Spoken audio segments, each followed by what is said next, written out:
Hello and welcome to the Science of Healthy Cities. This is an event as part of National Science Week running from the 14th to the 23rd of August. Today kicks off the start of our Science Week event and the start of our Healthy Cities video series. So we're delighted today to have Tepi Mclaughlin from the University of Newcastle here with us today to talk about if walking and cycling can help drive the economic recovery from COVID-19.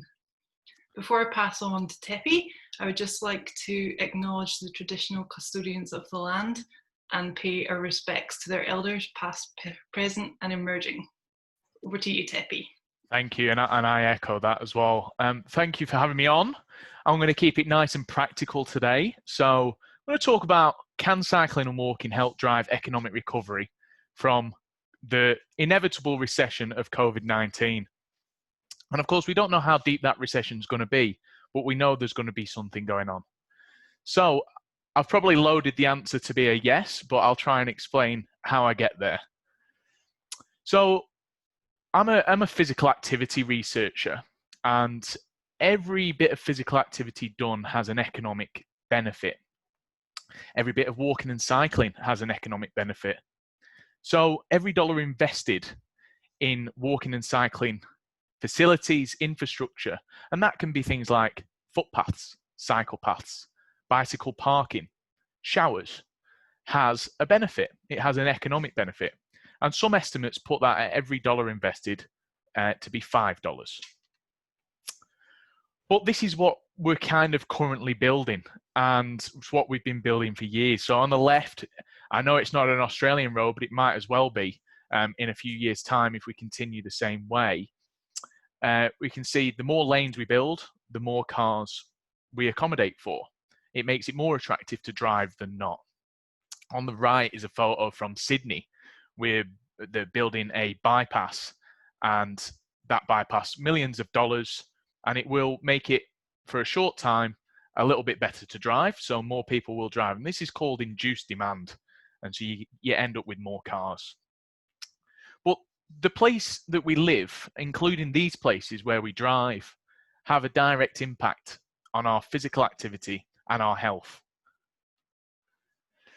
So if you might have heard the phrase, build it and they will come. Well, I like to flip that one a little bit and say, don't build it and they won't come. So with cycling, walking and rolling, if you don't build infrastructure to make it safe or make people feel safe, they don't do it. So you've got to invest in things like this. So this is a photo from Newcastle in New South Wales, and we just had a success story of putting this pop-up bike lane in for COVID-19. So it had a cost to it, and it has a cost benefit to it by replacing inactive time with active time, by reducing losses in productivity. Common one that I always get when talk about walking and cycling in Australia is that Australia is too big and we can't walk and cycle in Australia because things are too far apart. And as somebody not from Australia, I do understand that things are a little bit further away. Between city distances are very much not appropriate for walking and cycling. But the majority of our daily journeys are under 5 kilometers. In fact, in our biggest cities, about 40% of our journeys are under 3 kilometers. So with that, they are walkable, they are cyclable, they are rollable. The other thing is walking and cycling can help connect us to public transport that makes it even more easy. So all of this stuff, if we build infrastructure for walking and cycling, we get more walking and cycling. If we build for cars, we get more cars. But it's not just about walking and cycling. It's also about placemaking. Here's some current examples from around the world, before and after, making space during coronavirus for being outside, for businesses, and this has an economic benefit too to these businesses. So there's one example. Here's another example from a different country. And there are some examples of this emerging in Australia, which is great, but we are a little bit lacking behind other countries.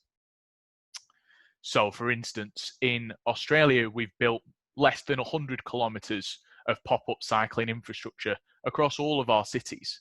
And while that's great that we've been able to do some of it, we're comparing ourselves to countries like France and particularly, say, Paris, who are planning to build and have started building 750 kilometers worth just in one city. So there are kind of investment differences. So like I said at the start, a COVID-19 recession is inevitable. I'm not an economist, but there will be a recession of some sort, and we're all kind of aware of that. And how deep it will be is dependent.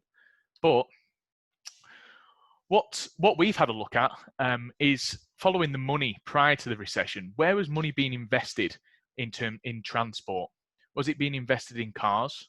And the answer is yes. Was it being invested in walking and cycling? Not really. So here's a little bit of an ugly table, but I've circled the bit at the bottom. So you can see the total across a whole of Australia. Cycling investment represents just 1% of all road investment. And this data is from 2016, but it really hasn't changed that much since then.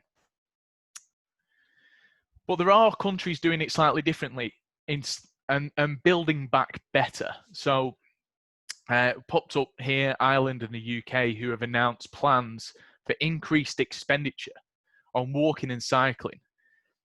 In Australia, we're announcing road building projects. We're announcing large scale road building projects to stimulate the economy. And this is a common political tool used because it appeals to a lot of people. But it has short-term benefits, and in the long term, it's not a really great economic case. Whereas investing in walking and cycling does have those additional economic benefits. So, like I say, the United Nations is on there because their recommendation is that 20% of transport budgets is to be spent on walking and cycling. We're sitting at between 1% and 2% if we're lucky in Australia. The Ireland have just recently announced, and you can see it on the right-hand side, a 5-year agreement where they'll be spending €1 million a day, which equates to 10% spending on walking and 10% on cycling of their whole transport budget, which is really great. So there are countries that are doing this in response, and this is all recent and probably born out of coronavirus recovery plans as well. The UK has put out bold plans for walking and cycling too. So we can kickstart the economy one way. We can expand roads. We can build bigger roads. We can have more cars. And in a temporary effect, that might help. But in the long term, we don't want to see the left-hand side. It has negative impacts on our health. It has negative impacts on productivity. Nobody wants to sit in traffic. The right-hand side is better for everybody. If we can get a mixture of walking for those shorter journeys, rolling for those shorter journeys, cycling for those journeys that are a little bit longer. E-bikes are great. They can help you go a little bit further than bikes. And then cars also benefit from this because there are less cars on the road. So that was kind of a really quick snapshot of the economic benefits of walking, cycling, and rolling. So there are some websites that have popped up here, and an article that I've recently published in The Conversation with Professor Trevor Shilton. But get around having a look at some of these websites if you're interested. Space for Health was a recent one, and same with 30please.org, that have been born out of coronavirus in response to trying to get increased space for walking, cycling, and rolling. And there's some really great case studies and videos on the Healthy Active by Design website from the Heart Foundation. So if you are interested, do take a further look at that. And if you have watched this video to the end, thank you very much. And I'm really happy to answer any questions. I'll make sure to monitor the Facebook chat. Thank you very much.